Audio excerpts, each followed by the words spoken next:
Muito bem, senhores. Estamos começando aqui o 7º podcast da revista OVNI Pesquisa. Hoje estamos trazendo um caso fantástico para ser desmembrado e discutido. É o caso da Virgem de Fátima. Seria ele um evento divino? Um delírio coletivo?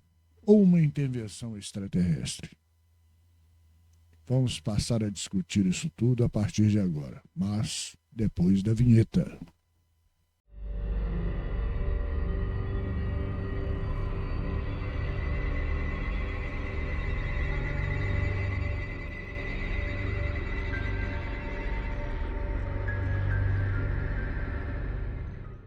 Pois muito bem, senhores, estamos aqui para discutir hoje o caso da aparição da Virgem de Fátima, que foi 13 de maio, né, Paulo? Ou 13 de março? 13 de maio A de 13 de 1917. 1917. Esse caso narra duas garotas e um garoto que estavam no alto da montanha, chamado Cova da Iria, pastorando ovelhas, quando de repente começou a ter uma certa intervenção do tempo, relâmpagos com céu limpo, sabe? Uma série de eventos que assustaram as crianças. E de repente elas viram em cima de uma azinheira a aparição de um suposto ser estranho que eles trataram como se fosse a Virgem Maria. Paulo, conta um pouquinho dessa história. Vamos lá, né? Primeiramente, eu quero, antes da gente, como sempre, né? Antes da gente entrar no tema específico, eu quero só dar aqui alguns recados em relação ao podcast da revista OVNI Pesquisa. Então vamos lá. Primeiro, a gente faz um convite para você se tornar um associado da revista. Você vai passar a receber a revista em casa, a participar do nosso grupo fechado de WhatsApp e ter todos os benefícios de um associado. E nós criamos agora o grupo de membros do canal da revista OVNI Pesquisa aqui no YouTube. Você vai ver embaixo aí, seja membro, você clica, você vai escolher as 4 opções que tem de categorias para você escolher e nos ajudar. E também você vai passar a ver os vídeos aqui com antecedência. Você vai ter 15% de desconto em todos os materiais da revista OVNI Pesquisa. Nós vamos fazer sorteio de brindes, então você vai poder participar. Os membros vão ter um nome publicado na revista, né? E, Albert, pega ele para mim fazer um favor. Chegou aqui, gente, tá até pegando fogo na minha mão. Acabou de sair do forno. Chegou hoje da gráfica, né? A edição, vou colocar na tela em destaque, né? A edição número 2, especial, sobre a Noite Oficial dos OVNIs. Uma edição com 48 páginas. Eu vou colocar aí na tela direitinho, né? Essa revista aqui ficou, além dela ter ficado muito bonita, ela ficou assim com conteúdo de primeira.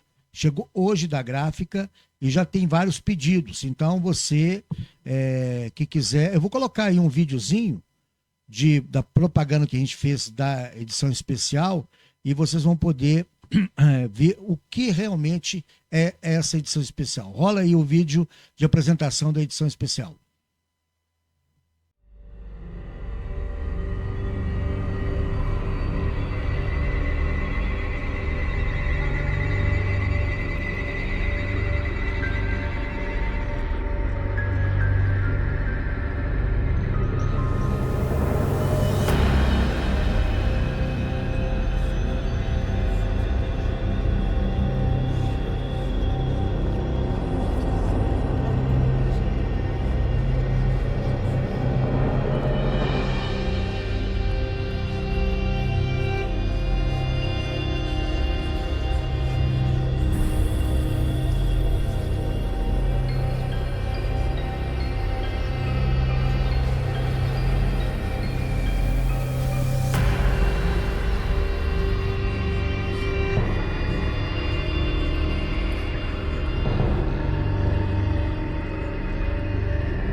Bom, vocês viram aí o vídeo, né?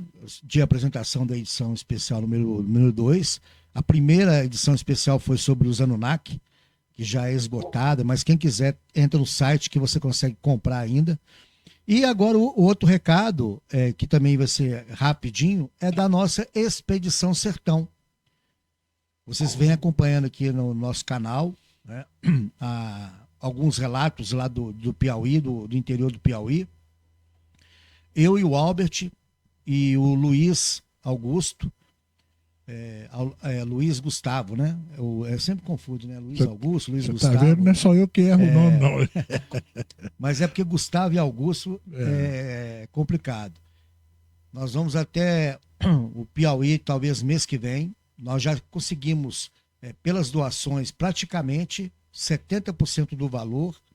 Então, você que está vendo aí, doe qualquer valor. Vou deixar o link embaixo na descrição para Expedição Sertão. Vou colocar o vídeo agora de apresentação da expedição para vocês verem aí o que realmente nós vamos fazer lá. E você colabora. Vamos colocar o vídeo aí.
Pois muito bem, começando aqui então, Paulo, faça para a gente uma cronologia do evento da aparição da Virgem de Fátima no alto da Serra da Cova da Iria sobre uma azinheira para as 3 pastorinhas. Bom, vamos lá. Na realidade, vocês vão ver mais para frente, né, que essa aparição, no determinado momento, ela não tinha uma definição clara do que era, né? Essa coisa de ser a Virgem Maria veio posteriormente. Mas então vamos lá. Para que vocês que estão assistindo entendam daqui para frente, né, o contexto, em 13 de maio, né, foi a primeira aparição de Nossa Senhora. Então aqui nós vamos falar Nossa Senhora, que é o que ficou assim, né, fixado. É o clichê, né? É o clichê, né? Então, Lúcia, Francisco e Jacinta recebem a mensagem de oração e penitência dessa figura enigmática. Em 13 de junho, ou seja, era todo dia 13 de cada mês. Em 13 de junho, a segunda aparição, a Nossa Senhora pede oração pelo rosário e revela uma parte do segredo. O rosário seria o terço, né? Não é isso mesmo, Álvaro? É o terço. É o rosário terço, é o né? terço. Então seria uma oração pelo terço e revela uma parte do segredo. Em 13 de julho, na terceira aparição, Nossa Senhora pede, ou melhor, né, ela faz uma revelação da visão do inferno, que seria uma primeira desses segredos, né? E do segredo, 2 partes divulgadas, né? A terceira revelada mais tarde. Em 13 de agosto, as crianças são impedidas de irem até a Cova da Iria, porque o presidente, na época, não era governador nem prefeito, era presidente mesmo lá de Fátima, né? Acho que é isso mesmo. Eles foram presos pela polícia lá de Fátima para não comparecer até o local. Porque havia aquele embate no momento entre a igreja e o Estado. Então eles não queriam que aquela ideia... E segundo aquele filme também, eles até chegaram a fechar as igrejas, né? Sim. Durante um determinado tempo, mas a fé popular, né? Antes até da própria aparição da Virgem, foi forçando os meios políticos a acertarem com o bispo da igreja, né? A continuação da abertura das igrejas, porém sem interferência na política. Então, em 13 de setembro, a 4ª aparição, fenômenos atmosféricos foram observados. Luzes, chuva de pétalas, são vistos por muitas pessoas. E uma coisa que nós temos que falar aqui que a cada mês o número de pessoas que iam junto, né, lá para a Cova da Iria só aumentava. Era 1.000, pulou para 5.000, de 5.000 pulou para 15.000, 20.000, né? Todo mundo querendo, porém, somente a Lúcia observava, né? Ela observava o ser. E esse ser que ela observava, gente, segundo os arquivos originais, ela tinha apenas 50 centímetros. Apenas 50 centímetros. E ela não tinha uma definição completa. Era um ser de luz, segurando uma espécie de uma bola, né? Assim. Então, só que depois essa bola virou um coração. Ou seja, o fenômeno foi recebendo ali interferências, né, religiosas. E em 13 de outubro, a última aparição, que é considerada a mais emblemática, que é conhecida como o Milagre do Sol.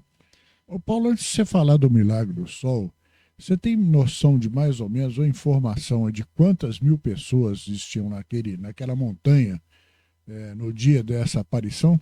No dia do Milagre do Sol, Milagre do Sol, é o seguinte, nós publicamos na revista OVNI Pesquisa, eu vou colocar na tela para vocês, a edição número 15, né? Um artigo, vou mudar a câmera aqui, olha lá, aquela câmera de lá. Edição número 15, um artigo, olha para você ver que honra, hein? Um artigo do Leonardo Vaz Rodrigues, que fez um vídeo que nós vamos passar daqui a pouquinho, e a presença de nada mais, nada menos, gente, de Joaquim Fernandes, que é o pesquisador português, é conhecido como uma das maiores referências no estudo do fenômeno de Fátima. Ele teve acesso, junto com a filha da Armada, que já é falecida, aos acessos originais, tá, gente? Originais da Igreja Católica, no qual ele usou para escrever vários livros que ele publicou. Nós vamos colocar aí na descrição a relação de livros do Joaquim Fernandes. A gente até pediu uma participação dele aqui para o podcast. Porém, o Leonardo tentou entrar em contato com ele e ele demora muito para ver, né, as mensagens. Então, o Leonardo mandou, mas não, provavelmente ele deve mandar. Então, se ele mandar separadamente, depois eu coloco como vídeo separado aqui no nosso canal. Então, há registros de que haviam, Albert, mais de 50 mil pessoas ali naquela... Era mais ou menos por volta de meio-dia a 1h da tarde. Isso num alto de serra, um lugar onde o tempo estava fechado, tinha muita nebulosidade também na época, às vezes, né? E o curioso é o seguinte, 50 mil pessoas, para o pessoal que mora aqui em Belo Horizonte, é um Mineirão lotado, como se fosse, por exemplo, um Maracanã quase lotado, vamos dizer, um Morumbi também lotado. Então, gente, não é pouca gente. E sem contar o seguinte, né, um detalhe. Ali o local onde eles viviam, não tinha estudo de pessoas. Eu acredito que não. Não, vinha gente de tudo quanto é parte. Vinha gente de várias partes ali, de todas as regiões. Tanto é que nesse dia em que houve o Milagre do Sol, que nós vamos detalhar mais para frente. Com certeza. Veio jornalistas de várias partes de Portugal, veio padres, né? Vários ali representantes da igreja. Representantes da igreja, tava o bispo lá, arcebispo, esse pessoal todo que é do clero, né? O mais alto, né? Justamente. E é curioso que essa história ela foi tomando uma proporção, sabe, que os próprios membros da polícia, da política, ficaram ressabiados porque eles estavam com medo daquilo ali sair do controle, entendendo? Então imagine só aquele monte de gente esperando, né, a aparição de um ser divino, né, e aquilo ali não acontecesse, aí havia uma cobrança. Eu vou fazer depois aqui um paralelo com o que aconteceu aqui no Brasil, sabe? Começou em Sorocaba, São Paulo, passou para Nova Lima, Minas Gerais, e depois foi para Casimiro de Abreu. Eu vou contar essa história depois e vocês vão fazer uma espécie de comparação do que aconteceu com aquele cidadão chamado Edilson Barbosa, que narrou que tinha encontrado em contato com seres de outro planeta, principalmente citando o planeta Júpiter, que nós sabemos claramente que não existe vida, sabe? É um planeta gasoso. Então, ele pregou que aqueles seres iam descer no dia 5 de março, às 5h20 da manhã, em Casimiro de Abreu, no Rio de Janeiro. Depois eu vou contar desde o início. Vamos voltar à Virgem de Fátima para poder dar sequência para depois emendar. Esse gancho seu aí, Albert, vai ser muito importante, porque para as pessoas entenderem como é que as histórias, né, elas se transformam. Bom, mas aí é o seguinte, qual que era o contexto histórico da época? Era 1917, era a Primeira Guerra Mundial, e Portugal participava dessa guerra, né, Albert? Exatamente. E tinha moradores ali, que moravam ali naquela região, que estavam participando da guerra. Então, a Cova da Iria, essa região onde aconteceu os milagres não, né? Os eventos. Os eventos. Tanto é que Lúcia, o Jacinto e a Francisca, é isso mesmo? Lúcia, Francisco e Jacinto. Porque eu sempre confundo aqui, Jacinto, Francisco e Lúcia. Eles eram analfabetos, apesar, né, que a Lúcia tinha 10 anos, ela era analfabeta, todos eles eram. Então, era um povoado em que as pessoas eram muito pobres. Então, e sem contar que ainda tinha o contexto da guerra.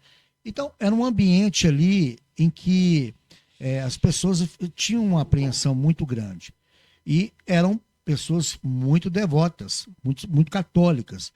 E quando eles tiveram essa primeira visão, era somente a Lúcia que observava isso e conversava. Curiosamente, a Lúcia conseguia ver, Jacinta conseguia ouvir e Francisco não via e nem ouvia.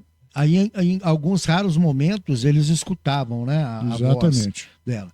E quando as pessoas passaram, no início, houve um ceticismo de todos. Exatamente. Inclusive da própria família. Não, eles foram praticamente torturados psicologicamente pela igreja, pela família e pelo Estado.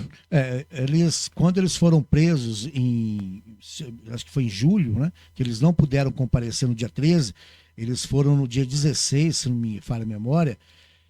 O que eles fizeram? A polícia separou cada um deles e usaram a seguinte... Olha o que eles fizeram, gente. Tortura psicológica. Eles chegavam, violenta. Um policial, um agente lá da prefeitura, colocava a Jacinta no quadro e falava assim, pode falar a verdade, porque o Francisco e a Lúcia já contou que é mentira.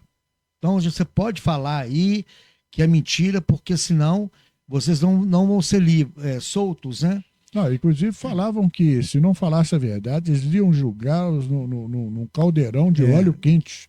Ameaçando fazer torturas mesmo, tanto físicas como psicológicas. E mesmo assim, eles não mudaram. Eles não mudaram a ideia, né? O curioso disso, é por isso que eu falo. O curioso disso é que, longe de mim aqui querer falar que isso é ou não é. Mas o curioso disso é que uma coisa de tão séria aconteceu que eles foram ameaçados, torturados, e nenhum deles, em nenhum momento, mudou a versão da história e nem desmentiu. Então, esse é um ponto que poderia se dizer assim, a favor. Mas vamos seguir que tem coisa interessante para vir à frente. Bom, então o que aconteceu? Durante todos esses eventos que culminaram com o Milagre do Sol, que foi o evento mais épico de toda ali a saga, a igreja, em primeiro momento, ela tratou com ceticismo e tentou até mesmo cercear a liberdade dos três pastorinhos, que fala, não fala pastorzinho, pastorinhos, eu acho. Pastorinhos, né? E mesmo assim não surtiu efeito. E quando ocorreu o Milagre do Sol, vários padres estavam presentes, várias entidades religiosas. Entidades religiosas, a imprensa estava presente, inclusive houve registro fotográfico. Eu não sei se tem aí, Paulo, alguma foto. Nós vamos colocar na tela, gente, colocar a tela imagens também. da época, porque o que acontece? Tinha imprensa lá, vocês acham que não, mas tinha. Segundo o Joaquim Fernandes, a igreja chegou até mesmo a manipular alguma dessas imagens, né, ali para fazer algum tipo de intervenção. Os jornais da época noticiaram, nós vamos colocando na tela aí as imagens do público lá na Cova da Iria, as imagens aí das três crianças. Nós vamos aí ilustrando aí para vocês terem um entendimento, até mesmo visual, do que foi isso na época. Então, essas crianças passaram ali por um inferno psicológico gigantesco. Isso, gente, em 1917. Eu quero fazer outra coisa aqui, porque é igual eu te falo, são tantos detalhes, tantas coisas, que para a gente falar num podcast, a gente tem que realmente dar espaço a uma série de coisas que aconteceram. Por exemplo, uma das revelações que essa santa fez para a Lúcia foi que Jacinto ia morrer e Francisco, quer dizer, ia morrer, e Jacinto ia morrer logo depois. Ela usou o seguinte termo: eu vou levar os dois primeiro e você vai ficar aqui durante um bom tempo, falou isso para Lúcia. Essa foi uma das revelações. Aí ela chorou, pediu para não levar, para deixar e tudo, mas não aconteceu. Certo é que Jacinta morreu e Francisco também morreu. Acho que um morreu 2 anos depois e o outro 3 anos depois. Então, eu estou colocando aqui, porque nós temos aqui agora uma coisa dentro que a gente pode chamar. Eu vou colocar aqui numa espécie de metáfora filosófica, futebolística, onde você fala o seguinte: são 3 resultados que existem no futebol. Ou um ganha, empata ou perde. No caso aqui de Fátima, nós temos aqui o fato religioso, o desmentido científico, né? Ou então a mentira. Ou misturado os 3. E nós vamos tentar agora lançar esse visual para vocês, mostrando os fatos de um lado e de outro. Então, terminando aqui, Paulo, foram feitas 3 revelações. A primeira dela é que a Rússia ia se converter, ao fim da Primeira Guerra, né? A Rússia ia se converter ao cristianismo e acabar o comunismo. Na realidade, o contexto político essa profecia, né? Esse segredo. Eu falo 3 segredos, né? 3 segredos. São tratados com isso. Até hoje as pessoas ainda tentam entender o contexto realmente. Alguns falam que seria o avanço do comunismo. Exatamente. Ela fez uma profecia do avanço do comunismo. Que a outra seria que elas tiveram uma visão do inferno, e a outra seria, alguns falam que ela previu a morte do Papa João Paulo II, né? E a outra... Ninguém sabe ao certo. Existe uma série de especulações sobre esse terceiro. Mas ninguém sabe ao certo qual é Seria o fim realmente da esse. guerra, né? O fim da Ou guerra. então poderia ser, talvez, segundo o que consta, alguns falam, né? Que poderia ser, talvez, uma futura terceira guerra mundial. Justamente. Então, Eu tenho para mim que esses segredos de Fátima, o que acontece? O Joaquim Fernandes, num vídeo de uma entrevista dele lá em Portugal, que está até em preto e branco, nós vamos colocar o link também aí embaixo para vocês conferirem, né, a entrevista. Ele diz o seguinte, que essa construção dos 3 segredos, ela partiu mais da igreja do que da própria Lúcia.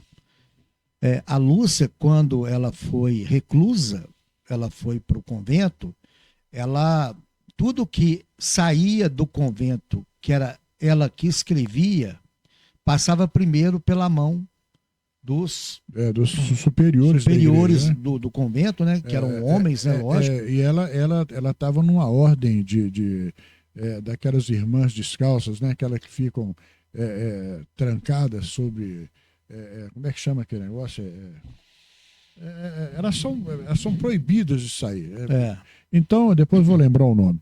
Então, esse tipo de coisa era manipulada realmente.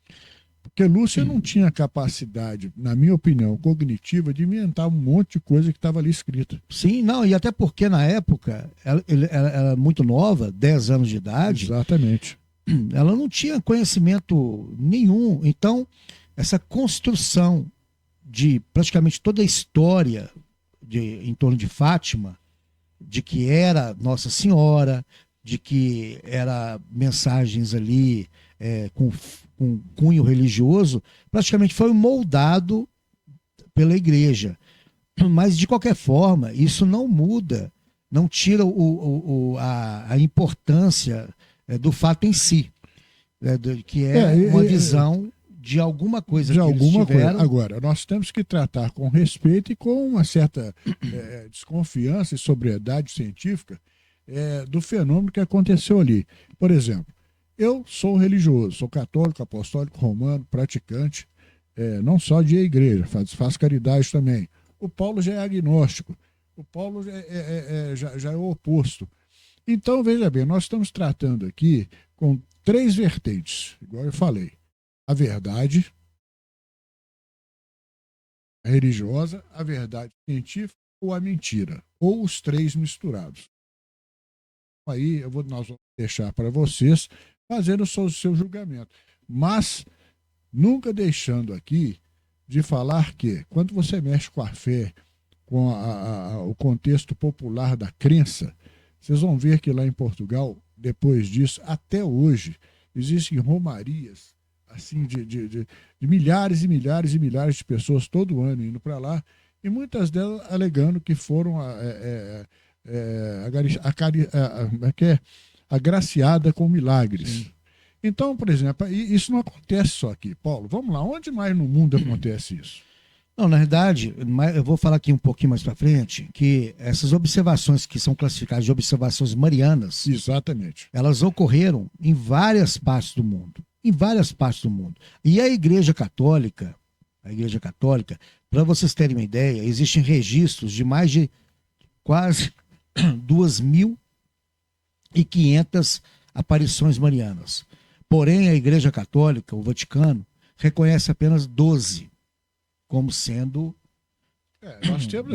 O que eu me lembro que agora é Fátima, Medjugorje, a Senhora de Fátima, Aparecida...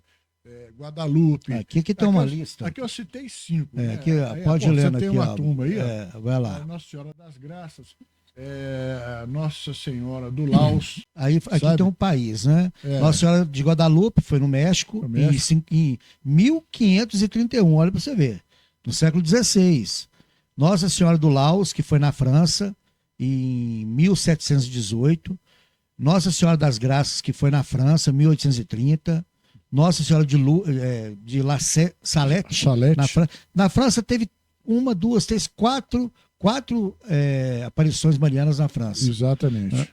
Na Bélgica, em Ruanda também, em 1981 e 89.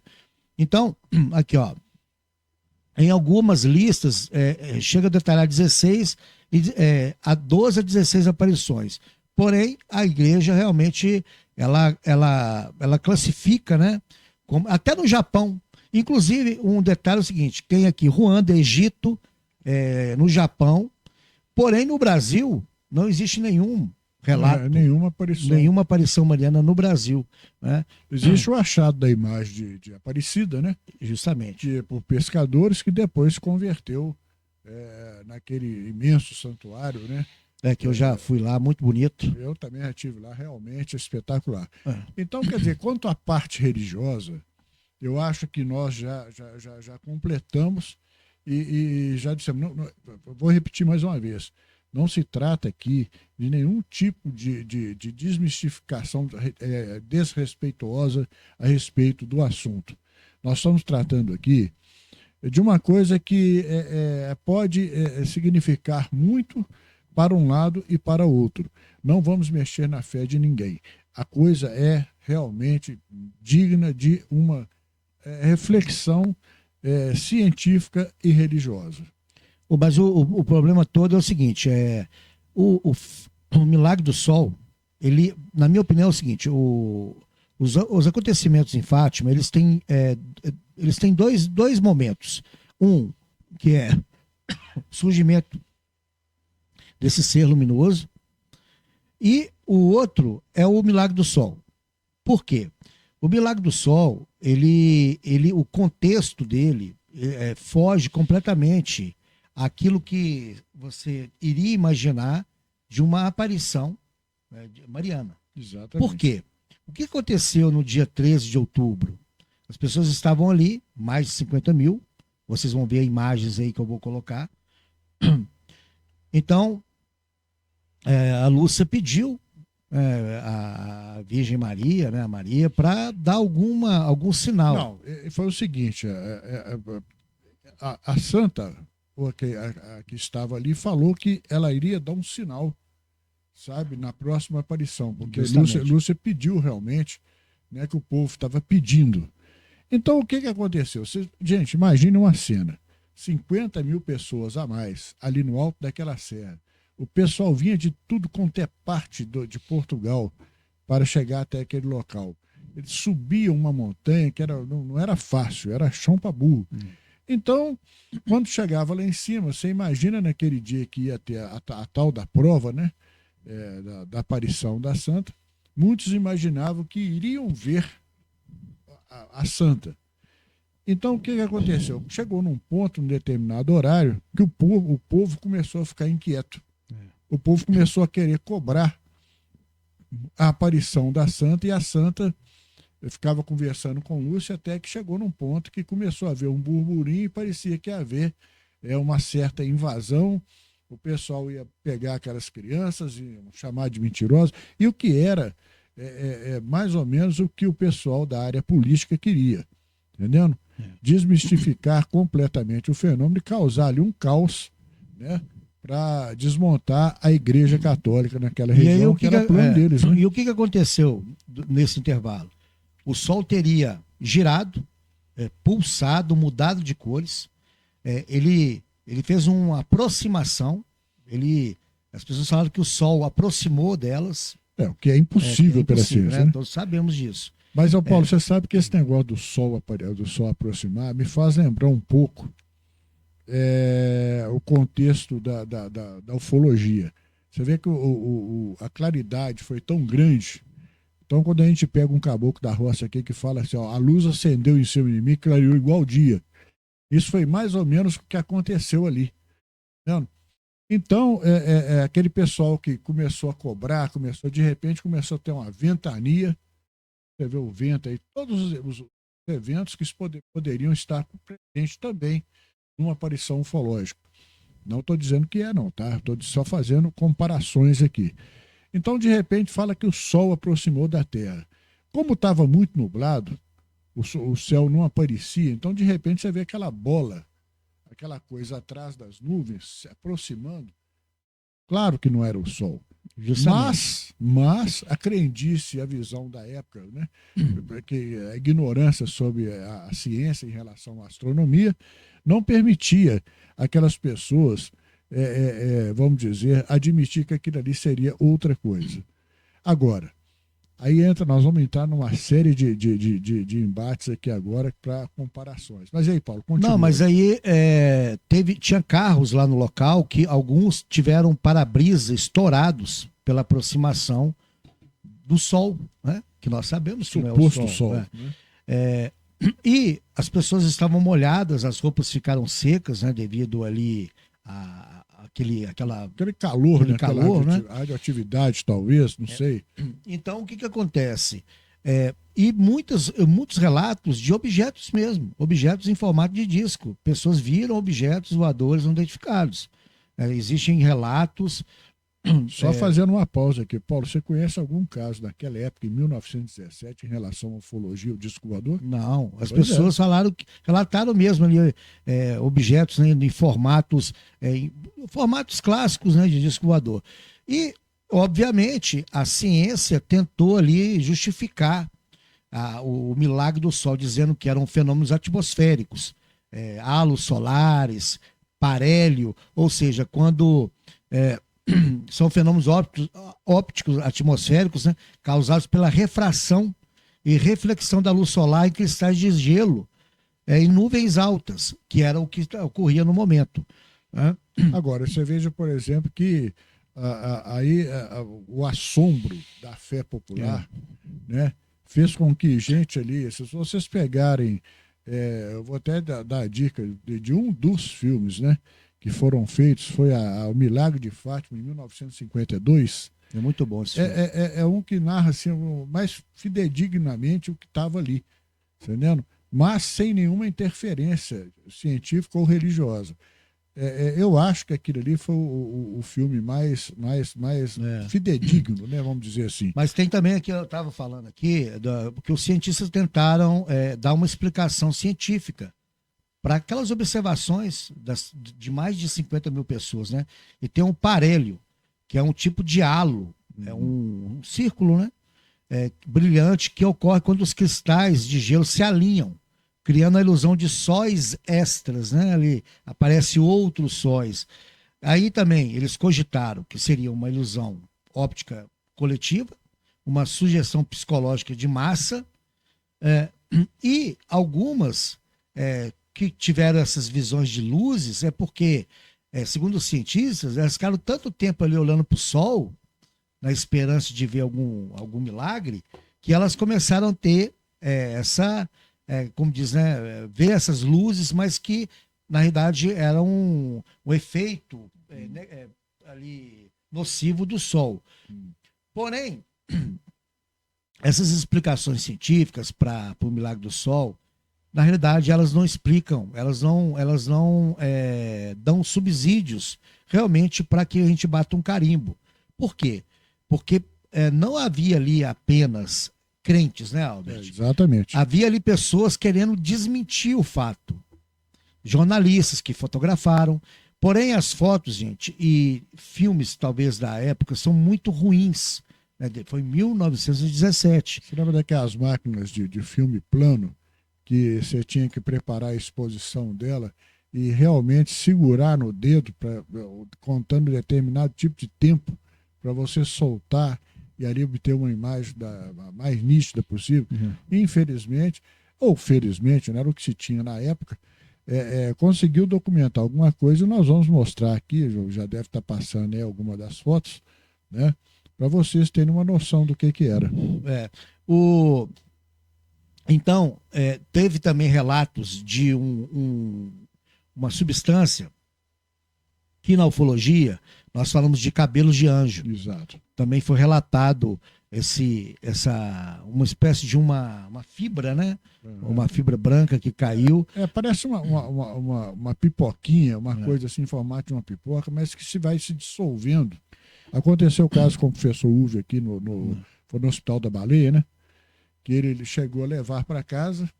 Olha para você ver como é que a ufologia pega a gente, né? E ele era a única prova, vamos dizer, substancial daquele caso. E ele levou aquilo para casa, botou no congelador para depois, no outro dia, levar para a Universidade Federal para analisar. E a empregada doméstica chegou no outro dia para trabalhar, abriu o congelador para ver o que ia fazer para o almoço, pegou aquele saco que estava com as coisas que o Uve tinha recolhido, cheirou aquilo, falou, esse tem que estar podre, eu vou jogar fora, e jogou. Entendendo?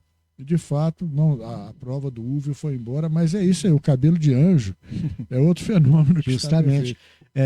O caso de Fátima, ele tem vários elementos do Milagre do Sol que remetem diretamente ao fenômeno OVNI, né? Ou seja, a observação de naves, que as pessoas observaram objetos, não apenas luzes, essa queda do filamento conhecido como cabelo de anjo. As pessoas, a quebra do para-brisa dos carros devido à aproximação dessas luzes. Paulo, outra coisa curiosa era a quantidade de água que estava caindo, ou que caiu, né, naquela hora ali, e como que depois tudo se secou. O chão secou, a roupa das pessoas secaram, alguns que estavam de muleta lá jogaram a muleta no chão, um que não enxergava, enxergou. Houve milagre de todo jeito ali, mas isso aí pode ser aquilo que a própria Bíblia fala, que Jesus Cristo falava, quem curou você foi a sua fé.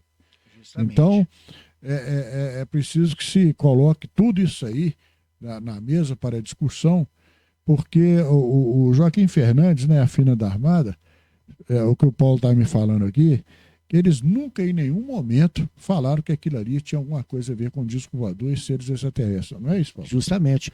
Na realidade, o Joaquim Fernandes... foi muito bem feito, muito bem feito. O pensamento do Joaquim Fernandes ele pode ser resumido da seguinte forma. O fenômeno de Fátima foi real, enquanto experiência vivida. Não necessariamente sobrenatural no sentido religioso. Pode ser classificado como experiência visionária coletiva e uma influência do contexto cultural e simbólico decisiva. E não defende a origem extraterrestre literal, ou seja, em momento algum, o Joaquim Fernandes, ele defende que o que foi observado é um ser extraterrestre. Porém, ele deixa margens ali, ele deixa uma margem segura para que isso também possa ser aventado.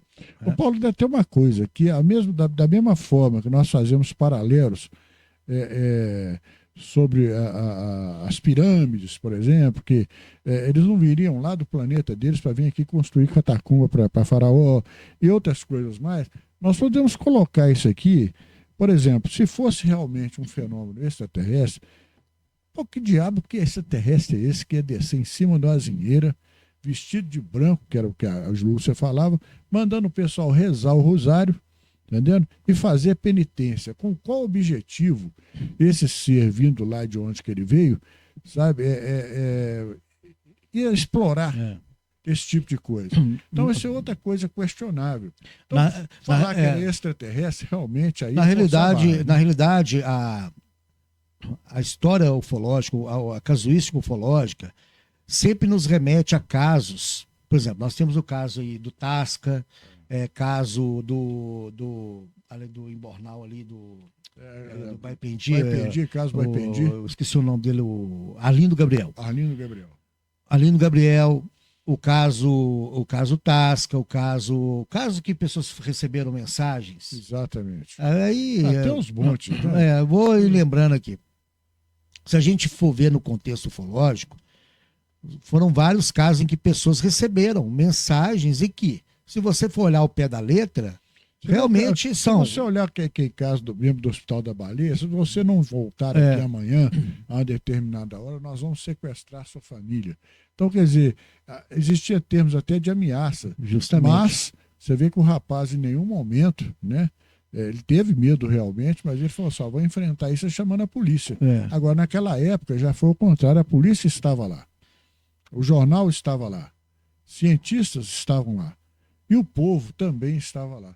Então, quer dizer, foi uma coisa realmente que Mas se vocês notarem, a descrição, vocês vão ver na tela aí, o desenho feito a partir do relato das crianças, das crianças, de Lúcia, né?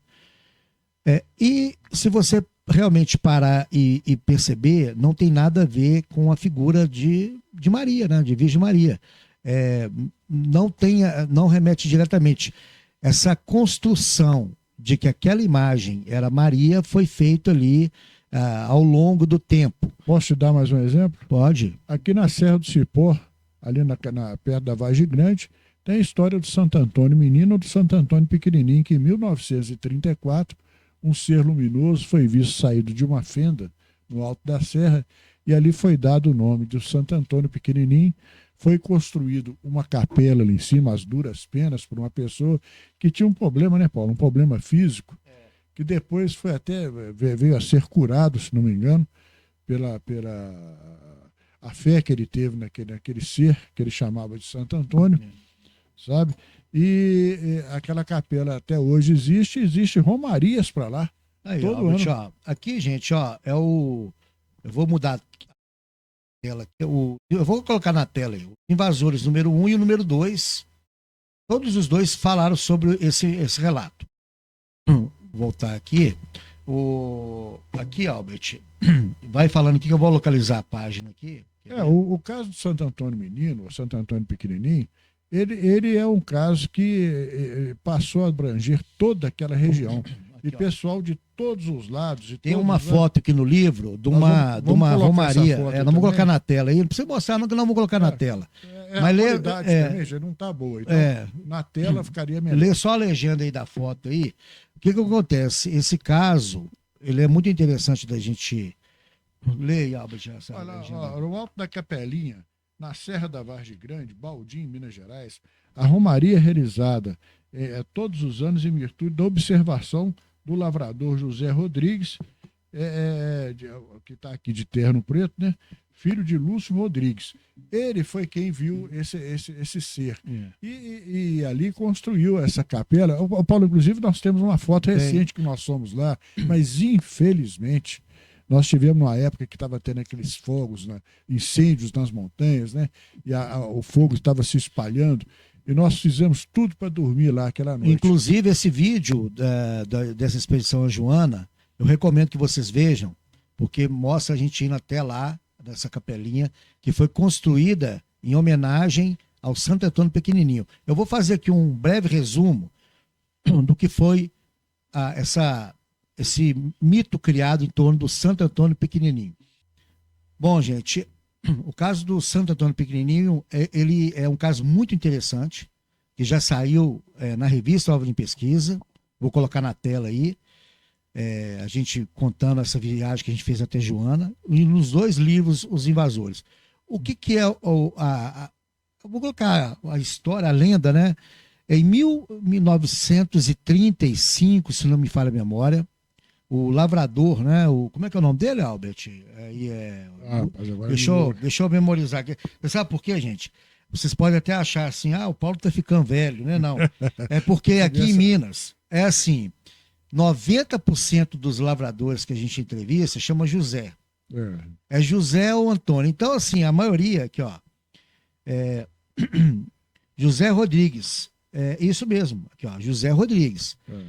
Então é José, Antônio. E outra coisa, tem aquele negócio de José de Zalu, José de não sei o quê, que ele é filho do fulano. Então, quer dizer, eles emendam com o nome do pai. Joaquim do Eloy, entendendo? Às vezes tem algum nome assim que foge da curva, como Hermelindo, mas são casos pontuais. Bom, o que aconteceu? O José Rodrigues, na década de 30, ele subiu no alto do morro que tem lá Lá é Baldim, né? Lá é Joana. É Joana e Baldim. Joana e Vargem Grande. Vargem Grande. Ele subiu, talvez, acho que lá não tinha nada na época, não sei se tinha uma cruz lá já, um cruzeiro, né? Então ele subiu. O pessoal costuma muito na roça fazer essa coisa de vamos fazer uma oração lá em cima. Então eles somam uma penitência de ir andando até lá em cima e tudo, e botar uma cruz lá e fazer oração e depois descer em procissão, aí surge essa coisa. Então o que aconteceu? Ele subiu lá no alto justamente no dia de Santo Antônio, que é o que, Albert? Dia 13 de junho. Dia 13 de junho. Então ele subiu lá no dia 13 de junho, talvez ali para fazer algum pedido, né? E ao chegar lá, ele viu uma criatura pequena, bem pequena mesmo, luminosa. Olha para vocês verem um paralelo. O ser que foi visto em Fátima tinha 50 centímetros Exatamente. e era luminoso. Tanto é que vocês vão ver o desenho na tela, que representa. É o que saiu na capa da edição OVNI Pesquisa número 15. Era um ser luminoso. Né? Tá aqui. Eu vou mostrar para você aqui, mas logicamente vai vir eu vou colocar essa câmera aqui. Eu vou colocar na tela aí. Pode colocar na tela, vocês vão ver melhor. a aparência do tal ser. Justamente. Então, o que acontece? Ele viu esse ser luminoso e o ser entrou numa fenda de uma pedra. E ele acreditou que, poxa, peraí, hoje é dia de Santo Antônio, eu vejo um ser luminoso. Só pode ser Santo Antônio, porém pequeno. Aí as pessoas ali da comunidade rural acreditaram que ele teria visto o Santo Antônio, porém pequenininho. Então, todo ano eles subiam até o alto lá da serra para fazer uma romaria em homenagem ao Santo Antônio pequenininho. E os filhos do José Rodrigues, nota, quando ele subiu, ele ficou muito ruim das pernas, ele ficou de cama vários dias depois que ele viu o Santo Antônio. Numa segunda oportunidade, quando ele melhorou das pernas, ele subiu lá no alto da serra e, segundo ele, teve uma graça, ele teve uma melhora de saúde. E os filhos dele falaram, olha, nós vamos construir aqui em cima uma capelinha em homenagem ao meu pai pela observação de Santo Antônio. Fato é que essa capelinha foi construída, vocês vão ver na tela aí. Eu tentei ir nessa capelinha durante anos, mas eu nunca consegui, né, Albert? A gente tentou ir várias vezes, e até que a gente foi agora em Joana, na expedição, e nós entrevistamos a pessoa que toma conta da capelinha. Né? Sebastião, né? O Sebastião. Inclusive teve um avistamento fantástico. Aí vai ter o link da entrevista que nós fizemos com o Sebastião, e também contando essa expedição lá na capelinha. E lá dentro da capelinha tem uma imagem de Santo Antônio. Então, resumindo, através de uma observação de um ser pequeno, luminoso, em uma região, gente, que é uma das regiões que mais acontecem fenômenos ufológicos de Minas Gerais. Uma região pesquisada pelo Úvio, pelo Albert. Não, justamente ali de um lado tinha o seu Laci, que tomava conta daquela entrada lá da porteira que ia lá para cima da capelinha. Ele era surdo, tudo já falecido há muito tempo. E do lado oposto estava a Vargem Grande, onde o casal Hermínio e Bianca foi orientado a comprar um pedaço de terra para fazer um sítio ali e ter contato naquela região. Justamente. E justamente naquela região, um pouco mais abaixo, estava a venda do Hermelindo Coelho Silva, que foi um sujeito que chegou a ter uma luta corporal com um ser estranho. Ou seja, gente, esse local em que foi visto o Santo Antônio pequenininho é uma região, por incrível que pareça, é uma região que concentra em poucos quilômetros os casos, os casos mais fantásticos da ufologia mineira. Né? Caso Hermelindo, Hermínio e Bianca. Caso Hermínio e Bianca, Hermínio e Bianca, que foram os contatados, eles tiveram um sítio lá. Nós visitamos esse sítio, né? Exatamente. E fica ali, ele fica praticamente na borda da serra, que vai até a capelinha onde está o Santo Antônio Pequeno. Então, gente, se vocês quiserem em Minas Gerais visitar um local que é realmente emblemático para a ufologia, visite essa região. Exatamente. E ali nós temos ali Manteiga, nós temos a Galo Gigante, né? Aquela Jequitibá. Nós Mucambo.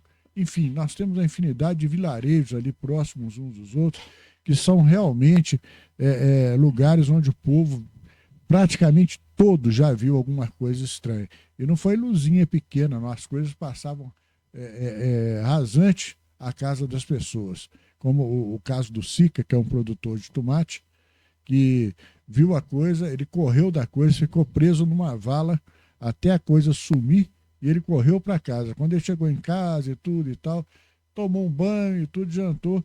Aí ele ouviu uma gritaria lá na rua, o vilarejo inteiro viu aquela coisa luminosa, profusamente iluminada, passando por sobre o vilarejo.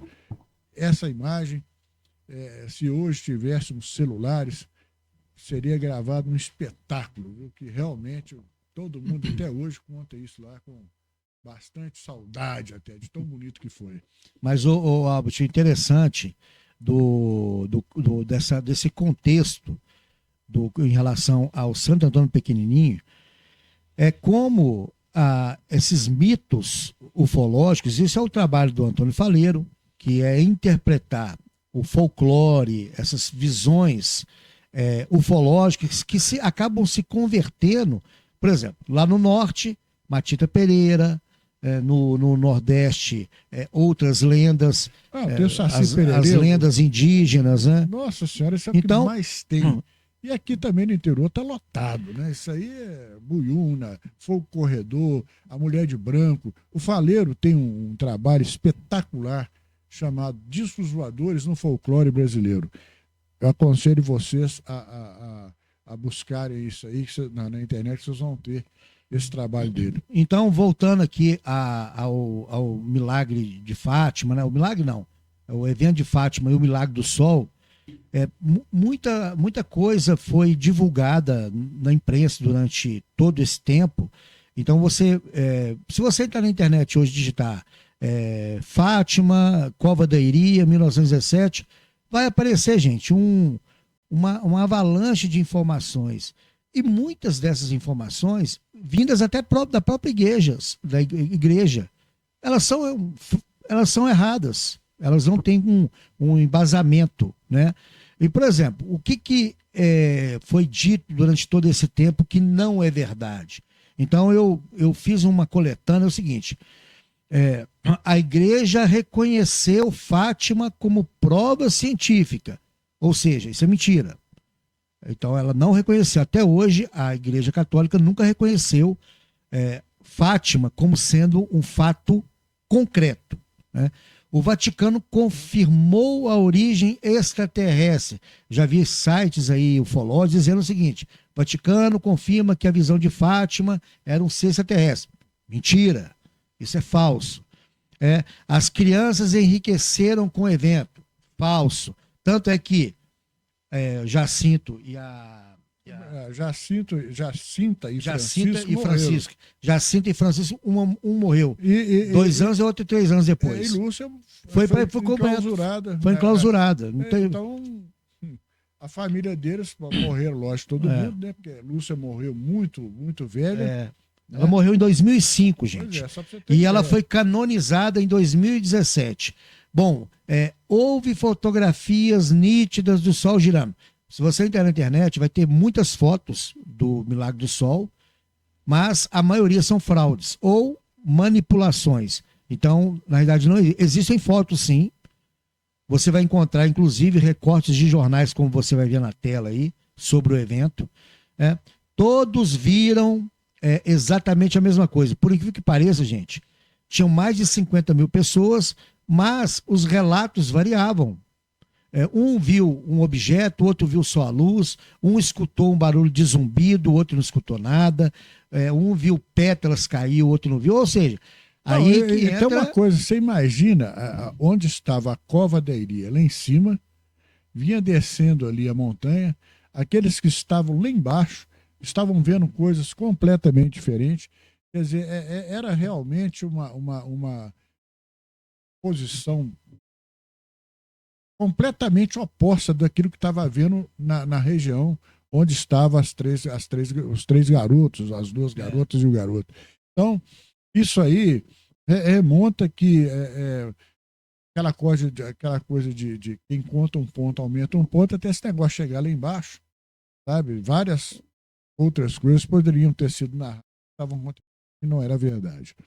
Bom, então isso é muito nítido no caso de Fátima, essa avalanche de informações falsas, principalmente, gente, dentro do contexto ufológico. Você pega aí revistas ufológicas que falam sobre Fátima, assim, chega a beirar o ridículo. Porém, aquela coisa, acho que nós vivemos numa democracia. E se a pessoa ela quer, se ela tem um entendimento que aquela visão foi de uma entidade alienígena, é a opinião dela.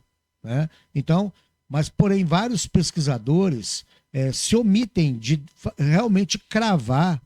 Jacques Vallée falava o quê? Jacques Vallée acreditava que, acredita ainda, né, que ele não morreu, Exatamente. que foi mais um fenômeno psicológico. Ele acredita o seguinte, é meio confuso você tentar entender o Jacques Vallée. O que ele tenta falar? Que são entidades, olha para você ver, que se eu tiver errado, se eu errar aqui nessa, como é que fala? Essa explicação, vocês me perdoem. Ele acredita que o fenômeno pode ser alienígena, só que ele se reveste dentro daquela cultura local para poder passar mensagens, ou seja, ele pega aquele âmbito ali da época e usa elementos que as pessoas entendem para poder fazer essa aproximação. Mais ou menos seria basicamente isso. Ou seja, uma manipulação da realidade. Tem um artigo do Leonardo Vaz na edição agora, edição 25 da OVNI Pesquisa, que é justamente sobre isso, o pensamento de Jacques Vallée. O Jacques Vallée é uma coisa assim, bem profunda, que ele explora muito essa coisa de manipulação mental oriunda de seres alienígenas. Quer falar alguma coisa, Alba? Olha, o Jacques Vallée, ele muitas vezes ele parece ser confuso nas suas análises, desde da época do filme Contatos Imediatos de Terceiro Grau, onde ele faz o papel daquele Lacombe, né? Que é aquele francês. Ele se mostrava meio confuso de quais as pessoas poderiam se deslocar para aquele lugar, né, que estava sendo mantido em segredo, e por que o segredo, entendeu? Agora, aquelas entidades que apareceu no filme Contatos Imediatos são as mesmas entidades que poderiam também, né, ser colocadas como seres que, se vistos em cidades do interior de Minas ou do Brasil, seriam chamados de santos ou até mesmo de entidades celestiais. Dentro da casuística ufológica, nós temos inúmeros casos de relatos em que, por exemplo, voltando aqui ao mestre Antônio Faleiro, um abraço, Antônio Faleiro. O dia que você estiver aqui em Belo Horizonte, nós vamos te sequestrar. Aliás, Nijinho, eu vou te agradecer, esqueci de te agradecer. Você me deu um DVD com casos e histórias lá de passatempo, fantástico, muito obrigado, muito bom. O Antônio Faleiro, ele tem dentro da sua literatura baseada no folclore, a Mulher de Branco, Albert. A Mulher de Branco, exatamente. Fala aí, o que seria a Mulher de Branco? A Mulher de Branco, segundo o que ele narra, e isso aí não é só aqui no interior de Minas, é no Brasil inteiro, no norte do Brasil, que é imaginem vocês estarem numa estrada de terra, num lugar, numa noite sem lua, sabe? Se deslocando para um lugar ou outro, e de repente aparece lá na frente um facho de luz branca que dá aquela coisa parecendo uma coisa áurea, bem branca mesmo, que parece até luz de maçarico, entendeu? Aí fica parecendo, constando que seria uma mulher vestida de branco, sabe? Que dá a forma assim, aquele... Um cone, né? Um cone, né? Uma espécie de um triângulo, uma coisa assim. Só que aquela coisa... Interessante, gente, é que você vê, são tantos detalhes que a gente fala sobre isso, que é narrado no caso do Hermínio Bianca, é narrado em tantos outros casos, que a luz desses seres, eu reporto extraterrestres, né? A tecnologia deles é tão avançada que o controle de luz deles é uma coisa incrível. Por exemplo, quando você acende a luz na sua casa, na sala, na cozinha, ela ilumina a cozinha e a sala inteira, né? Eles têm um controle que a luz só vai até aqui. Dali para lá fica escuro. E na foto do caso do Hermínio Bianca, vocês têm lá justamente uma foto que mostra, no encontro que eles iam ter com o Carran, que eles fotografaram a nave, você vê que realmente o controle de luz aparece. Quem investigou esse caso foi o Alberto, nesse caso das fotos, né? Está aí na literatura ufológica, acho que não está na internet também, né? Aliás, Paulo, nós temos alguma coisa falando sobre isso, não? De quê? Do caso Hermínio Bianca, dessas fotos? na revista OVNI Pesquisa, até hoje, nós não fizemos um artigo completo sobre o caso. No meu livro Os Invasores, o volume 2, eu cito o caso Hermínio Bianca, mas não ele no seu contexto completo. Então vocês podem preparar que pode vir Mas ter um nós temos o aí. seguinte, nós temos em posse aqui nos arquivos do CIPFAMI um documento de acho que mais de 40 páginas, que foi escrito pelo Irã Firmino, exatamente, o jornalista do Estado de Minas, que cobriu à época o caso Hermínio Bianca. É um dossiê completo. Gente, o Estado conversando de Minas, com Vânia. Ô Paulo, o Estado de Minas é um jornal que, na época que os jornais eram grandes, né? Hoje são praticamente tabloides, né? Essa reportagem foi uma reportagem de 12 páginas inteiras que saía uma vez por semana. Foi uma foi uma época que o jornal Estado de Minas foi um jornal mais vendido no estado de Minas Gerais. Justamente. E o interessante é o seguinte, que todos nós que participamos, eu inclusive, direto ou indiretamente de toda aquela coisa que tem ali, vocês vão ver realmente, Paulo, isso aí cabe até um podcast. Né? Então, outra coisa, né? O Alberto, ele chegou a documentar fatos, né? Que realmente são assustadores, viu? Nós vamos falar disso aí em breve. Então, o que acontece? Com relação ao milagre, né? O milagre de Fátima, qual que é o posicionamento oficial da igreja? Ela reconhece o evento como digno de fé. Eu acredito que ali o Santuário de Fátima, em Portugal, deva ser, acho que será que ele fica em primeiro ou em segundo lugar de visitação? Olha, eu não sei, meu Paulo. De primeiro lugar de visitação é aqui não, é o Vaticano. Aparecida. Deve ser o Vaticano. Não, primeiro é o Vaticano. Primeiro é o Vaticano. Depois Aparecida. E depois Fátima. Agora, Eu acho que é invertido aí. Eu acho que é primeiro o Vaticano, segundo Fátima, porque Fátima recebe peregrinos do mundo inteiro. Né? Porque agora aqui no Brasil, logicamente também, mas nós vamos colocar na tela aí. Vamos ver isso aí, vamos colocar na tela isso aí. E outra coisa, a Igreja Católica, ela não obriga a crença. Não é um dogma da Igreja que o milagre de Fátima. E ela interpreta o milagre como sinal espiritual, não físico-científico. Né? Então, a Igreja Católica, ela investigou o fenômeno durante muito tempo. Né? Só que, porém, muitas vezes... Isso é normal, né, gente? Tudo que vem da Igreja Católica, muita coisa às vezes fica ali resguardado e não vem a público. O Joaquim Fernandes e a Fina da Armada, eles tiveram acesso a essa documentação oficial da igreja e nessa entrevista que o Joaquim Fernandes ele cita, ele fala que basicamente o que veio das crianças em si foi um material muito pobre, não tinha muita substância. O que realmente veio a público, bem posterior, foi aquilo que convencionou dentro dos moldes ali católicos de fazer essa mudança, né, no conceito do que foi o milagre de Fátima. Eu posso perguntar uma coisa aqui.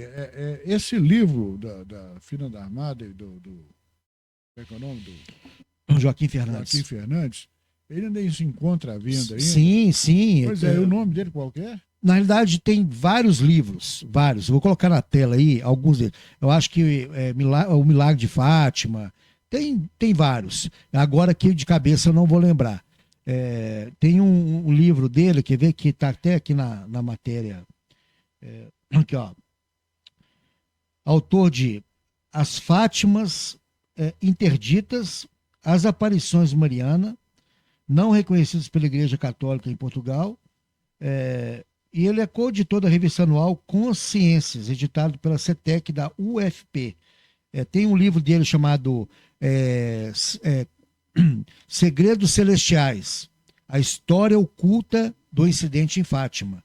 Eu vou colocar na tela aí para vocês. É o livro em que ele revela os bastidores dessa investigação que ele realizou sobre o mistério de Fátima. Esse livro é fantástico. Então, vocês estão vendo que nós estamos aqui dando aqui uma biografia de vários vários livros que existem a respeito desse assunto e que vocês podem comprar na internet. Será que tem, Paulo? Tem. Hoje você encontra qualquer coisa pela internet, né? Então mas nós vamos fazer o seguinte, nós vamos fazer uma compilação sobre aquilo que de melhor foi publicado sobre Fátima, e nós vamos postar isso no site da revista OVNI Pesquisa. Outra coisa, nós vamos agora ver o vídeo do nosso consultor Leonardo Vaz Rodrigues, que foi o autor, gente, dos artigos sobre o Jacques Vallée e sobre essa edição de capa da edição número 15. O Leonardo Vaz Rodrigues, ele já entrevistou o Joaquim Fernandes numa live, e o Leonardo é um profundo estudioso do Milagre do Sol. Então vamos colocar na tela aí a opinião do nosso amigo consultor Leonardo Vaz Rodrigues. O qual já manda um abraço e já parabenizo, viu? Vamos lá. Primeiramente, queria mandar um abraço para os meus amigos Paulo e Albert, que estão fazendo um excelente trabalho, não só com a revista OVNI Pesquisa, mas agora também com esse podcast, que de forma muito competente e séria, traz o que existe de mais relevante, né, na pesquisa sobre ufologia. Falando sobre o tema de hoje, o ocorrido em Fátima, em 1917, sobre o qual tive a felicidade de elaborar um artigo que foi publicado na edição 15 da nossa revista, a convite do Paulo também, a quem sempre agradeço pela confiança.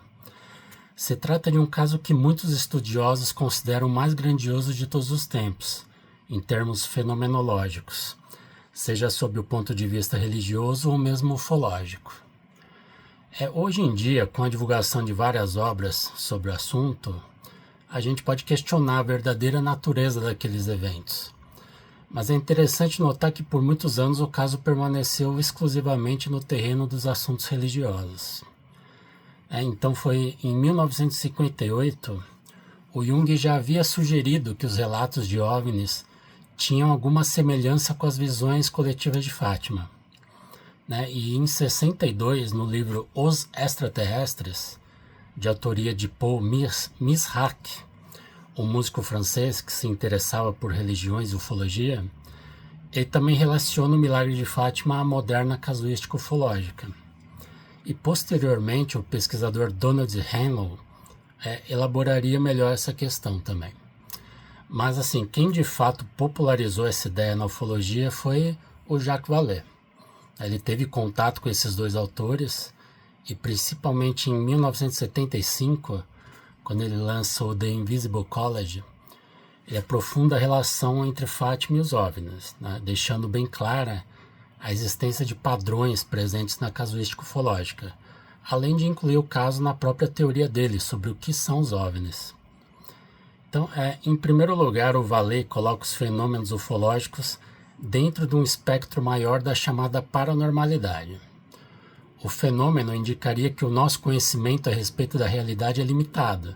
Quer dizer, a interação que o fenômeno OVNI tem com o ambiente e com as testemunhas, seja de ordem física ou psicológica, opera por meio de uma tecnologia que a nossa ciência atual desconhece, mas que um dia será capaz de explicar, E nesse sentido não seria diferente com Fátima, A interação mental da entidade, principalmente com a Lúcia, o fato dela ser invisível aos demais indivíduos e a gama de fenômenos físicos seriam completamente passíveis de estudo.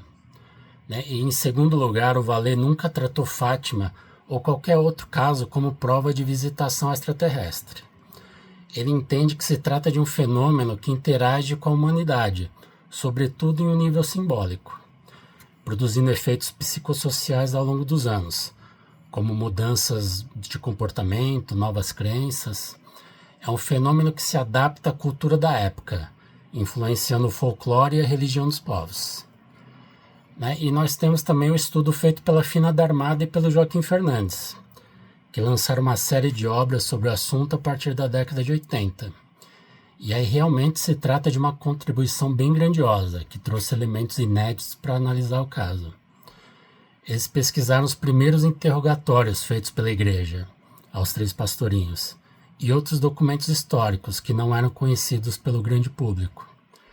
E esses documentos, como foram feitos na época dos fatos, retratam com mais fidelidade o que teria acontecido ali.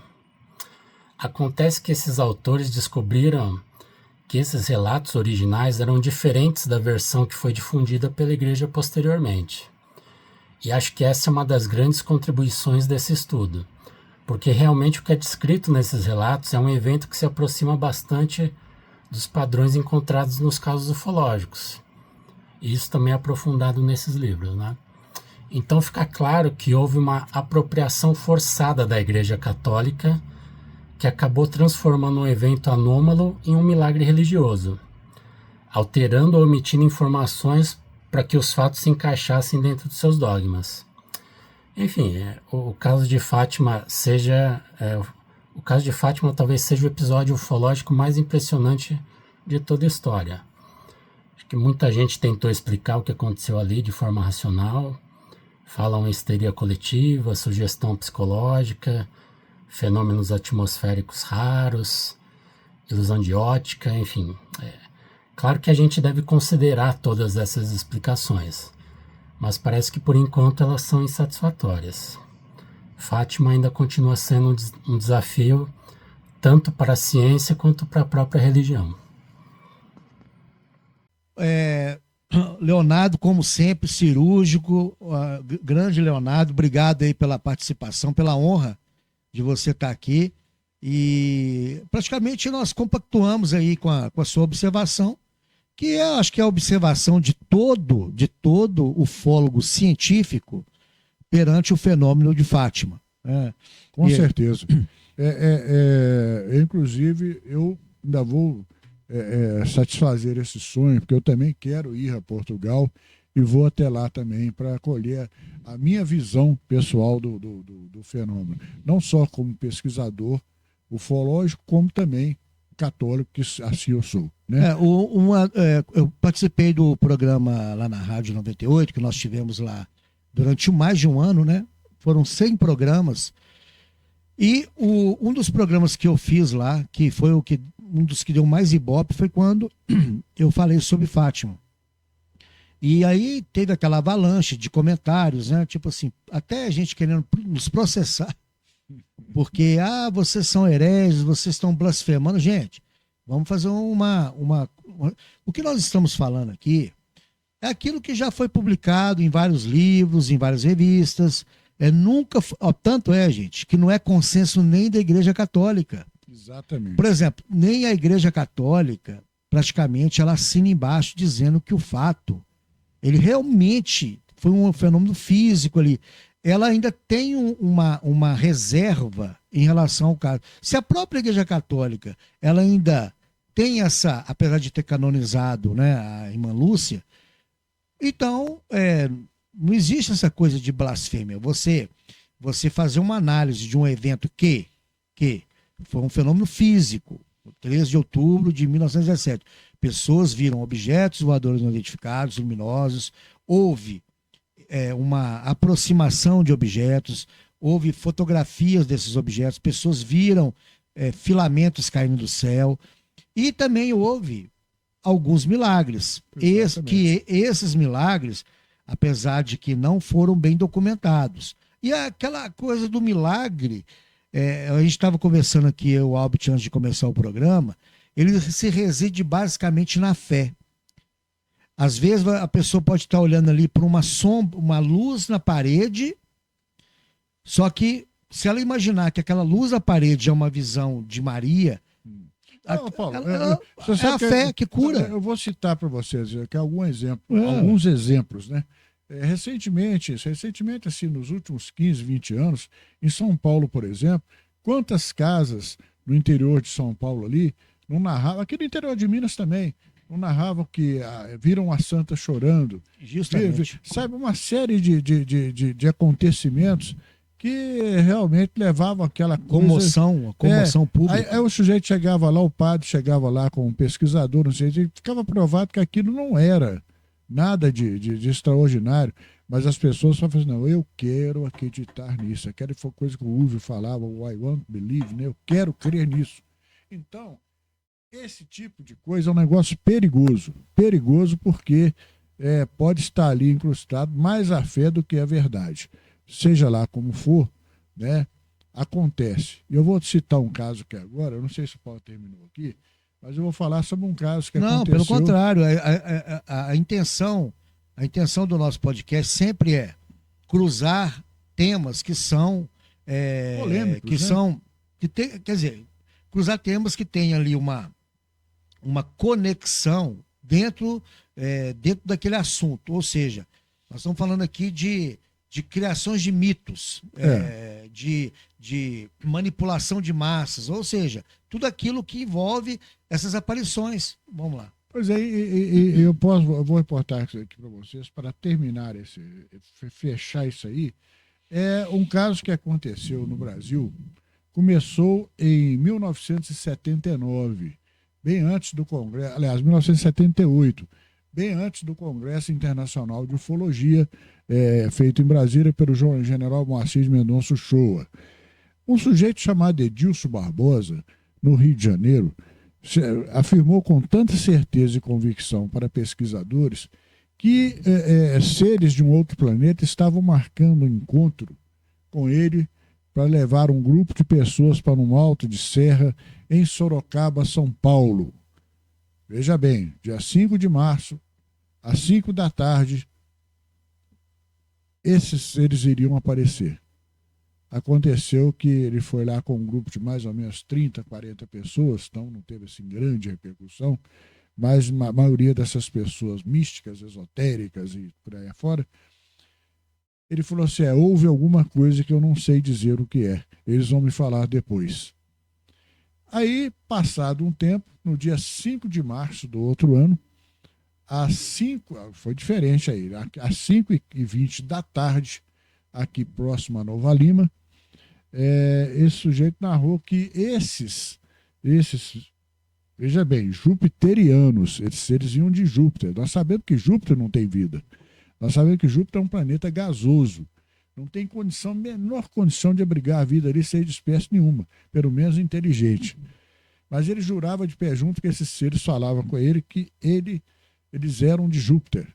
E iriam aparecer às 5h20 da tarde aqui em Nova Lima, próximo a Belo Horizonte, a grande BH.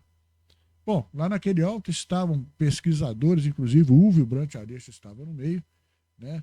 Porque a certeza e os argumentos do Edilson eram tão fortes que o Uwe falou assim, olha, eu me lembro disso como se fosse hoje, ele falou assim, não se assuste, mas esses seres, eles têm uma característica de falar que determinadas coisas que estão fora do contexto, para que a gente acredite que ali está tendo uma coisa que não é verdadeira, mas eles conseguem levar as pessoas até o lugar. Então eu fui e acompanhei. E ali também estava a Irene Grank, sabe? Tinha acho que o Walter Biller estava também, eles não bicavam muito bem, mas nesse dia eles estavam juntos lá. E de repente não apareceu às 5h20 da tarde os tais jupiterianos. Estavam uma noite numa tarde, noite fria, né? 5h20 da tarde, sabe, uma chuvinha chata, e ali eles desistiram e vieram embora. Qual seja, depois disso, Edilson Barbosa deu uma entrevista à Rede Globo, na época, falando que os jupiterianos dessa vez iriam baixar de vez e iam se mostrar para a humanidade.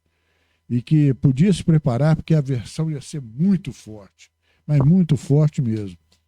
E foi então que eles marcaram para Casimiro de Abreu, às 5h20 da manhã, sabe, no dia 5 de março, mais uma vez, no dia 5 de março, sabe, a aparição definitiva. Gente, saiu pessoas de tudo quanto é parte do mundo para ver essa aparição. Já tinha mais de 10 mil pessoas ali.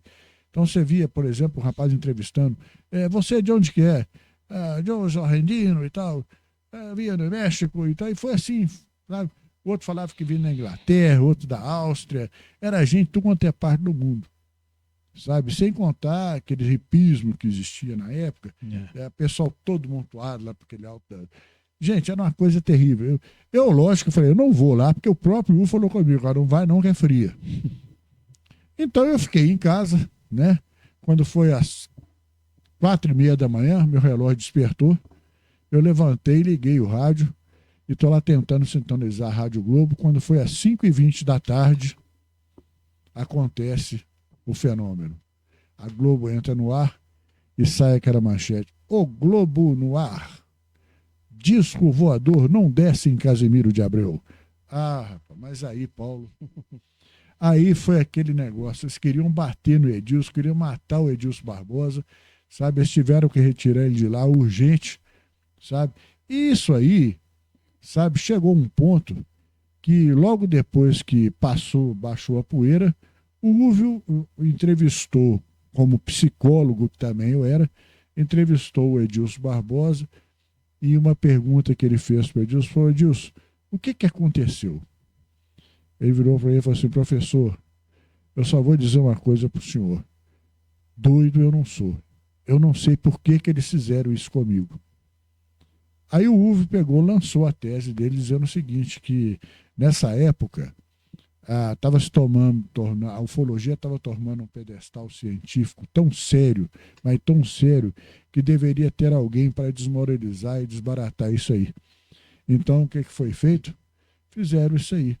A ufologia, então, depois veio o Congresso Internacional, né?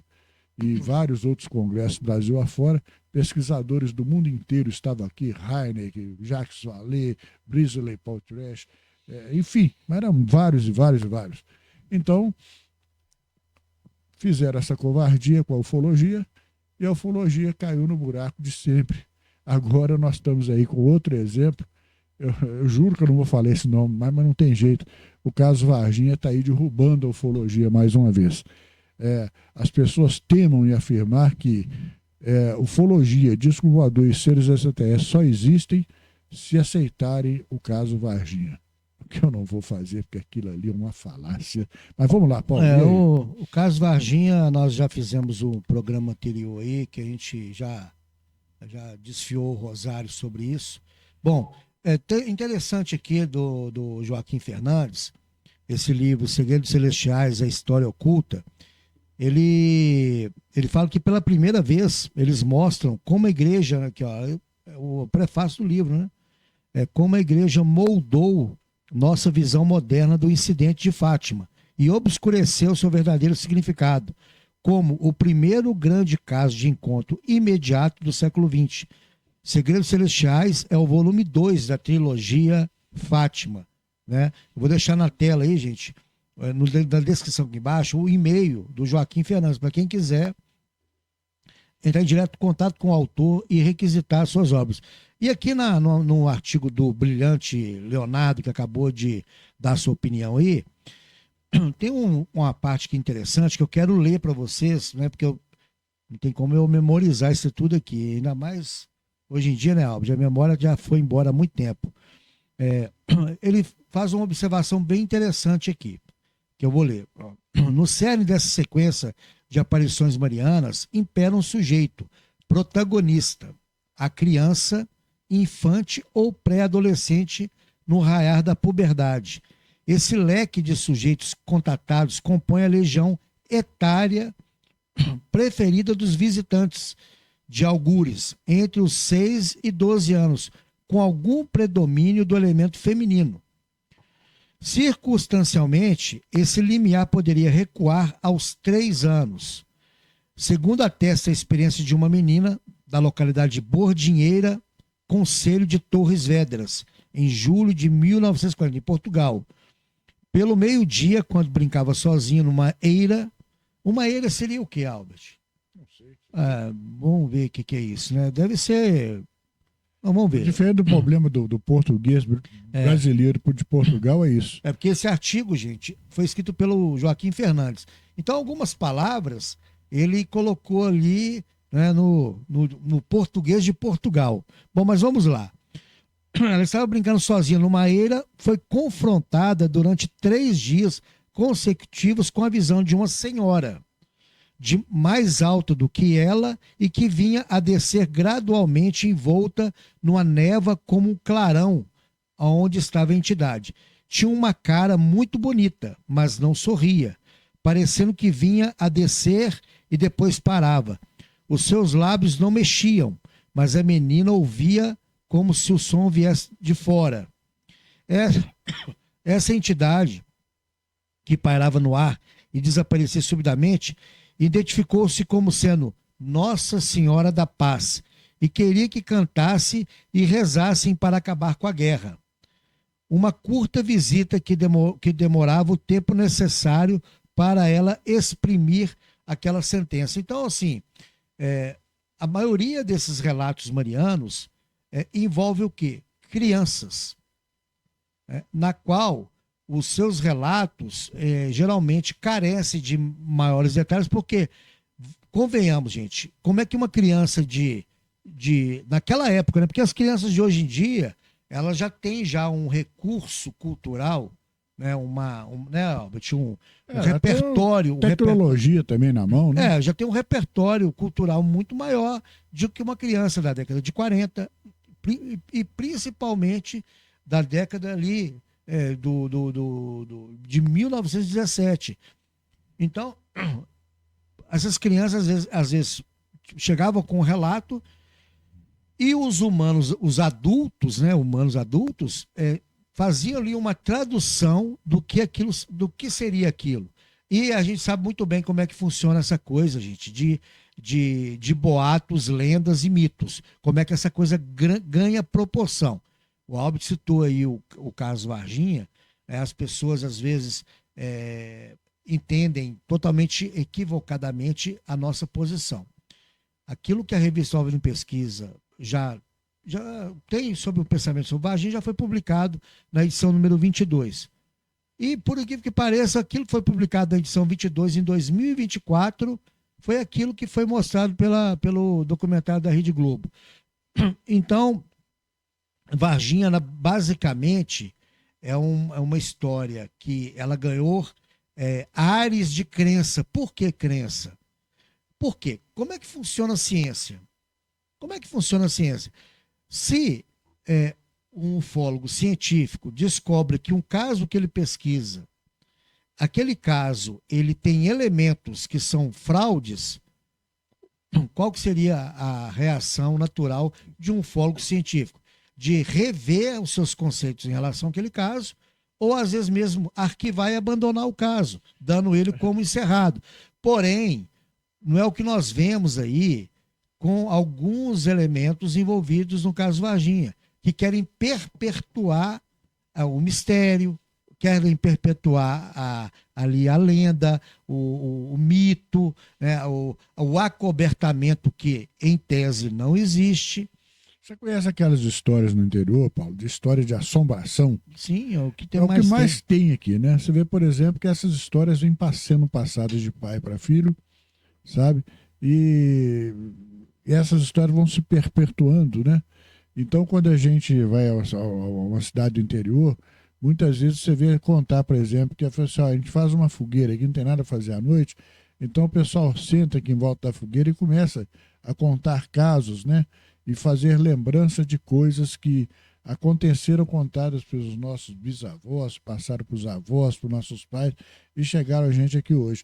Então é assim que a coisa funciona. Nós, inclusive, aproveitando, vou deixar aí na tela, a campanha de doação, ela continua para a nossa Expedição Sertão. Todos aqueles que participarem das doações, na descrição aí vai estar escrito, quem doar acima de valor X, nós vamos enviar a revista.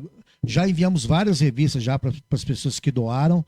Pode ser qualquer valor, né? Porque uma viagem dessas consome uma verba considerada. E essa expedição vai sair na revista, vai ter documentário, e você vai ter o nome, tanto no documentário como na revista impressa. Então, nos ajude a fazer essa pesquisa de campo lá no Piauí. Então, como vocês podem ver, a honestidade é isso. Nós vamos lá sair daqui de Belo Horizonte, que não é pouca coisa. Pra ir não lá é a primeira vez, não? Nós já fizemos coisas aqui que ninguém imagina. Quer ver que nós fomos lá para como é que Mucugê. Nós fizemos 3 expedições para o Pará. Todas as 3 foram doações. E todas as 3 se converteram em edições especiais, documentários. E todos aqueles que doaram ficaram super satisfeitos. Por quê? Porque nós convertemos aquela doação em uma coisa realmente ali que foi um trabalho jornalístico. Vamos agradecer a Keline lá no Pará, né, que nos ajudou muito, nos ajuda, ela faz parte da equipe, né? A nossa advogada, da Taverna, um abraço para a senhora, doutora.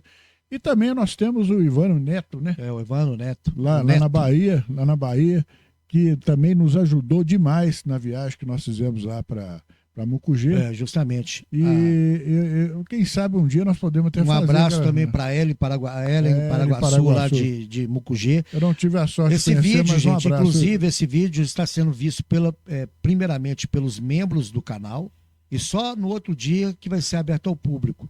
Então, quem for membro do canal vai ter essa oportunidade de ver os vídeos em primeira mão e participar, ter descontos e tudo mais. Mas vamos retomar aqui agora, só para a gente dar os passos finais em relação ao Milagre de Fátima. A minha opinião sobre o que aconteceu em Fátima, em vista de tudo aquilo que eu já li, aquilo que eu já pesquisei, né, sobre Fátima, ela converge basicamente naquilo que eu já conversei com o Faleiro com relação ao fenômeno de Fátima. Ele falou, olha, provavelmente foi um fenômeno ufológico que, na época, se converteu num fenômeno religioso. Porém, como esses elementos são muito frágeis, então fica ali naquele limiar de que o que realmente aconteceu. Agora, que nós temos uma opinião formada sobre os eventos do Milagre do Sol, aí sim, na minha opinião, os eventos que culminaram no Milagre do Sol, na minha opinião, sim, são fenômenos ufológicos. Eles observaram ali OVNIs luminosos que aproximaram, né? Então eu já vi até alguns comentários de religiosos dizendo assim, foi o Sol mesmo que aproximou. Aí o pessoal fala assim, mas como que o Sol vai aproximar se o Sol está a 150 milhões de distância da Terra? Meu amigo, se o Sol aproximar, vamos dizer, 10 quilômetros, isso aqui incendeia, vira fogo. Não, mas aí a resposta foi o seguinte, é aquela resposta sempre clássica, que também, né, ele tem o direito. Não, mas para Deus tudo é possível. Ele fez o Sol reduzir e entrar dentro da atmosfera.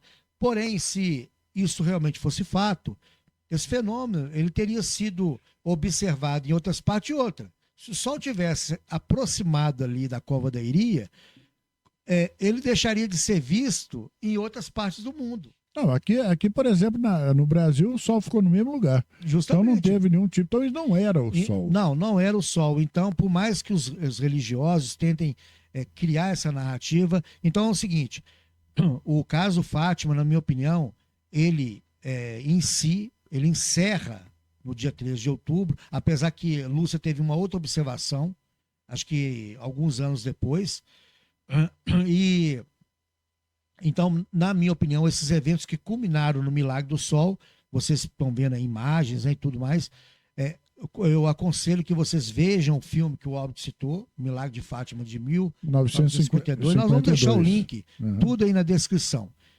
E vou dizer uma coisa, na minha opinião, eu continuo naquela opinião que eu dei no início. Eu fico no 0-0.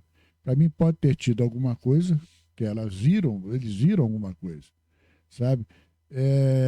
Pode ter sido realmente alguma coisa anormal, pode ser até extraterrestre, eu não vou fugir dessa baia, e fica naquela parte também que alguma coisa ali, a maioria pode ser uma mentira desenvolvida através de um avistamento de alguma coisa, igual foi o caso Varginha. Justamente. Então, quer dizer, 33, 33, 33, sabe? Aquela coisa quando você vai apostar na loteria esportiva antigamente, qual que é a possibilidade? 33% de coluna 1, 33% coluna do meio, 33% coluna 2. Então, não é questão de ficar em cima do muro, mas é porque falta muita coisa, sabe? E para se provar uma divindade, Sabe? Não precisa desse tipo de coisa. Deus não ia cometer o erro, na minha opinião, de fazer o Sol se aproximar da Terra para provar uma aparição mariana ou que ele existe. E a mesma coisa no caso do extraterrestre.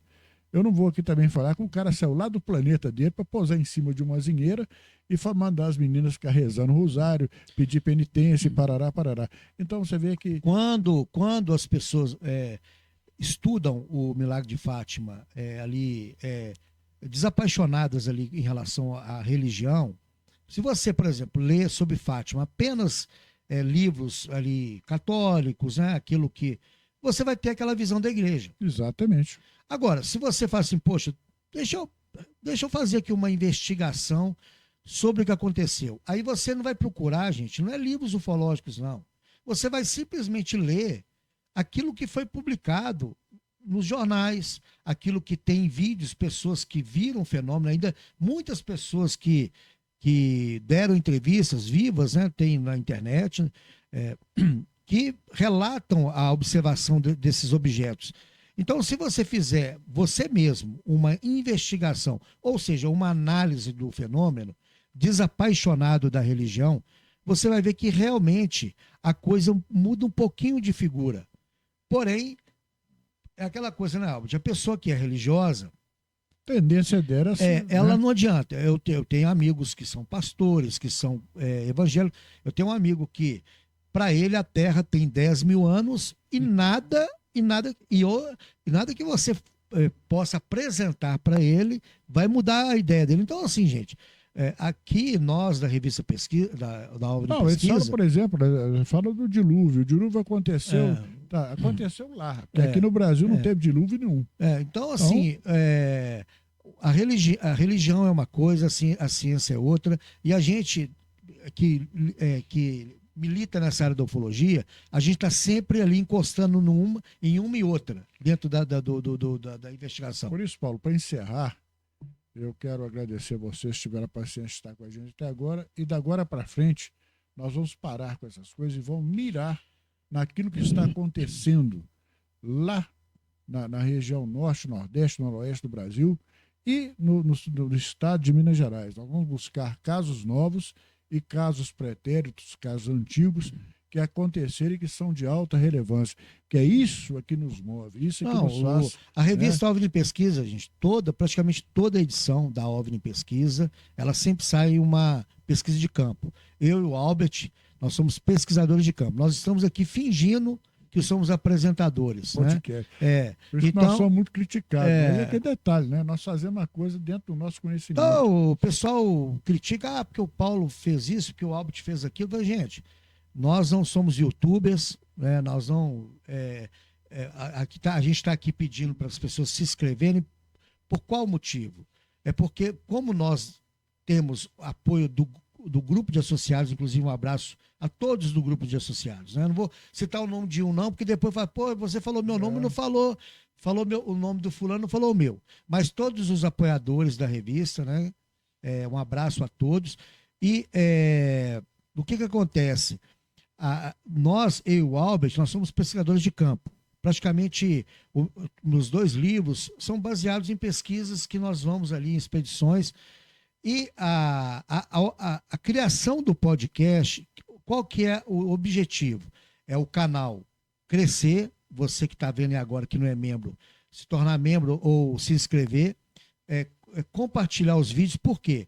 Porque aí nós vamos começar a obter uma renda para que a gente possa viajar em outras partes do Brasil, buscando informações e trazendo para vocês, tanto na revista como aqui no canal.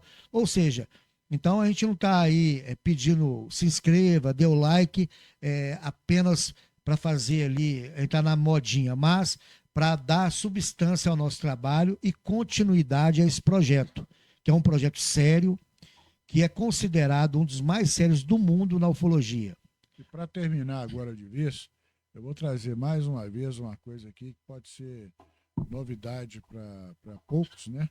Para agora passar para muitos. Eu e Paulo, nós tivemos a ideia de 3 ou 4 podcasts no mês, e nesses 3 ou 4 podcasts por mês, pelo menos um, nós vamos publicar acampamentos, vigílias e pesquisas que nós vamos fazer recentes, Não coisas do passado, mas coisas do agora. Nós vamos pegar o velho gol do Paulo e ir embora para o interior pesquisar, porque tem muita coisa acontecendo. Vamos embora? Vamos sim. Gente, um abraço para vocês. Mas só para encerrar, gente, eu vou deixar aqui na descrição do vídeo todos os links, né, para você se aprofundar mais aí no Milagre de Fátima. E a edição número 15, que quem lê, são 2 artigos fantásticos, vai já ter um entendimento. A revista é vendida tanto impressa como em PDF. A gente manda para qualquer lugar do mundo. Você vai ter aí uma visão mais ampla sobre esse intrigante fenômeno que até hoje instiga a curiosidade de todos nós. Então fica aqui um abraço e até o próximo podcast. Bora, um abraço para vocês, hein? Tudo de bom.